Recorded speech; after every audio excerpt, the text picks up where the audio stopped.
Hi, I'm Gary Glader, Safety Practice Leader here at CCIG. We're hosting a workshop called How to Survive an OSHA Inspection on October 17th, and I'd love for you to join us. It's open to our entire business community.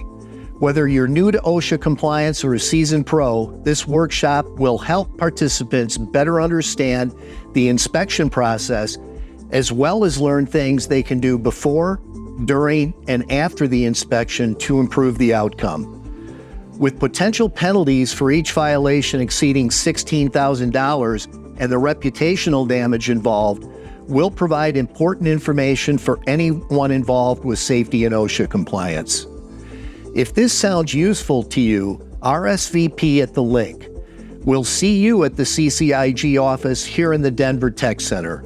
Thanks, and have a great day.